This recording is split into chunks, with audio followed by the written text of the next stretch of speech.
Good afternoon dear students. Polytechnic liberal learning में आप सभी का स्वागत है। तो बच्चों, जैसा कि आप देख पा रहे हैं, भारत इलेक्ट्रॉनिक्स लिमिटेड, जिसे शॉर्ट में हम BEL के नाम से जानते हैं, गवर्नमेंट ऑफ इंडिया का एंटरप्राइज है और नवरत्न कंपनी के रूप में जाना जाता है। तो इसमें पॉलीटेक्निक डिप्लोमा किए हुए छात्र छात्राओं के लिए विशेष तौर से जो इलेक्ट्रॉनिक्स इंजीनियरिंग और मैकेनिकल इंजीनियरिंग के छात्र छात्राएं हैं, उनके लिए परमानेंट या रेगुलर पोस्ट निकली हैं। तो बहुत ही महत्वपूर्ण वैकेंसी हैं। तो सबसे पहले हम पोस्ट पर एक नज़र डाल लेते हैं। जैसा कि आप देख पा रहे हैं, ये पोस्ट का नाम है इंजीनियरिंग असिस्टेंट ट्रेनी, शॉर्ट में कहते हैं EAT। क्वालिफिकेशन इसमें 3 इयर्स डिप्लोमा होना चाहिए इंजीनियरिंग में किसी मान्यता प्राप्त संस्थान से। तो बच्चों, डिसिप्लिन या ट्रेड की बात करें तो इलेक्ट्रॉनिक्स है और मैकेनिकल। इलेक्ट्रॉनिक्स में 10 पद हैं और मैकेनिकल में 3 पद हैं। रिजर्वेशन वाइज भी इसमें आपको बांटा गया है। 10 में से UR यानी अनरिजर्व 6 हैं, OBC 2, SC 2। इसी तरह से मैकेनिकल में अनरिजर्व 1, OBC 1 और EWS का 1 पद है। और यदि हम वेतनमान की बात करें तो इसमें नियमितीकरण यानी जब आपकी ट्रेनिंग कंप्लीट हो जाएगी तो उसके बाद आपको 24,500 से 90,000 का जो ये पे स्केल है उसमें रखा जाएगा। और इसमें दूसरे जो अलाउंसेस मिलते हैं जैसे DA हो गया, HRA हो गया, वो सब भी आपको मिलेगा। तो मान के चलिए 50,000 से स्टार्टिंग में वेतन आपको ज़्यादा ही मिलेगा।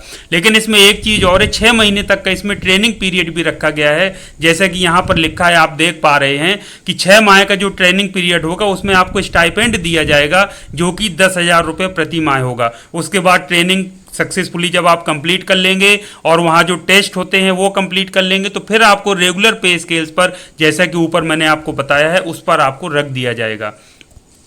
अब हम बात कर लेते हैं एलिजिबिलिटी क्राइटेरिया की। तो इसमें एक तो आपको बता दिया कि किस ब्रांच से आपको होना चाहिए। दूसरा, यदि एज की बात करें तो अपर एज लिमिट आपकी है 31 जुलाई 2022 को, आप उसको कैलकुलेट कर लीजिए। 28 साल से अधिक नहीं होना चाहिए। लेकिन कुछ और जो विशेष जैसे कैटेगरी वाइज या PWD वालों के लिए कुछ ऊपरी जो आयु सीमा है उसमें छूट दी गई है, जो कि इस प्रकार है। OBC कैंडिडेट्स के लिए 31 साल है अपर एज लिमिट, SC ST के लिए 33 ईयर्स यानी 33 साल, और PWD कैंडिडेट्स चाहे वो किसी भी कैटेगरी के हों उनके लिए 38 ईयर्स है। तो इस तरीके से उनको छूट दी गई है। जॉब रिस्पॉन्सिबिलिटीज की बात करें तो EAT इलेक्ट्रॉनिक्स, आप इसको पढ़ लीजिए, अभी डिटेल में मैं नहीं जाऊंगा। यानी आपका यदि सिलेक्शन हो जाता है तो आपको क्या क्या करना पड़ेगा, वहाँ क्या आपका काम रहेगा, इसको यहाँ पर पूरा बताया गया है। उसके बाद EAT मैकेनिकल के बच्चों को क्या करना है वो इसमें बताया गया है। तो आप इसमें आराम से इसको पढ़ करके देख सकते हैं कि आपकी क्या जॉब रिस्पॉन्सिबिलिटीज हैं।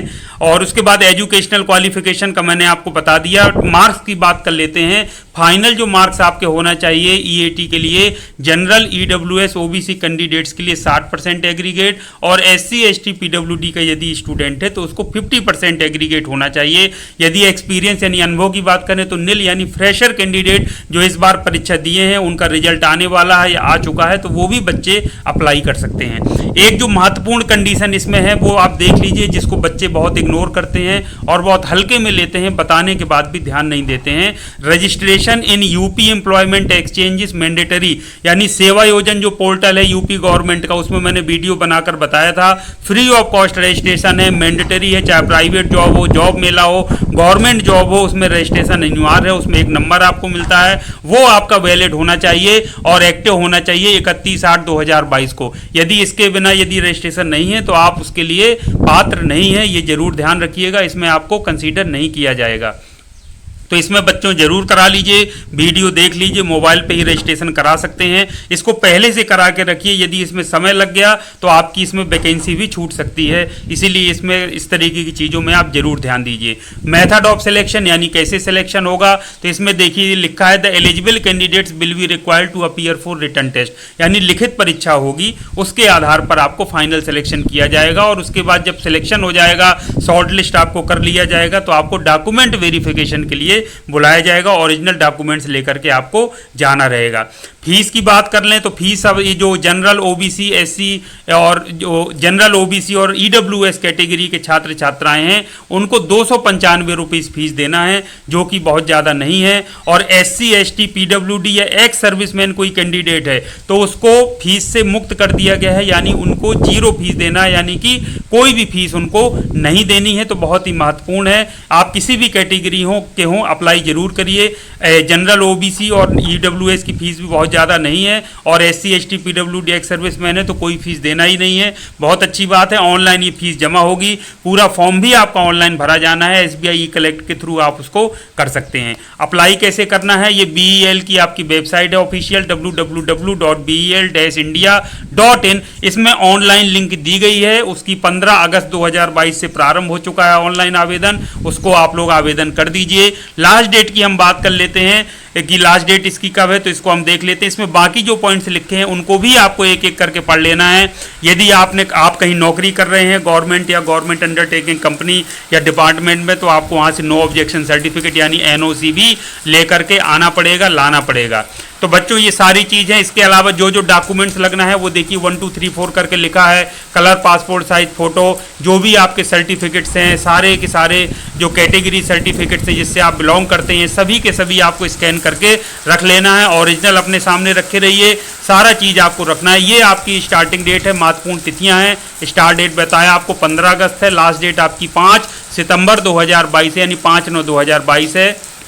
और जो रिटर्न टेस्ट की जो डेट है वो आपको विल बी इंटीमेटेड लेटर यानी बाद में आपको सूचित किया जाएगा। तो आपको अपना जो नंबर, मोबाइल नंबर और जो ईमेल देना है वो आपको वैलिड देना है, एक्टिव देना है, और इसके साथ साथ में वेबसाइट को भी नियमित रूप से विजिट करते रहना है। अब मैं महत्वपूर्ण बात बता देता हूँ, जो UP BTE के छात्र हैं जिन्होंने इस बार परीक्षा दी थी अंतिम वर्ष के, वो अपने परिणाम का रिजल्ट का बेसब्री से इंतजार कर रहे हैं। तो बच्चों 5 सितंबर लास्ट डेट है, तो देख लीजिए उसके पहले यदि रिजल्ट आ जाता है या तब तक आ जाता है तो आप बिल्कुल निश्चित तौर पर अप्लाई कर दीजिए, क्योंकि इसमें ये मांगा है कि फाइनल आपके पास सर्टिफिकेट या मार्कशीट जरूर होनी चाहिए, उसके बिना आप अप्लाई नहीं कर सकते हैं। उसके पहले के जो पास आउट छात्र छात्राएं हैं वो तो बिना सोचे समझे संबंधित ब्रांच के हैं, वो अप्लाई जरूर कर दें। अभी के जो छात्र हैं वो वेट कर लें, तब तक लास्ट मोमेंट में भी हो सकता है, मान लीजिए उसके पहले आ जाए तो बहुत अच्छी बात है। यदि उस डेट तक भी आ जाता है तो आप उस डेट में, लास्ट डेट में भी आ जाए तो आप अप्लाई जरूर कर दीजिए।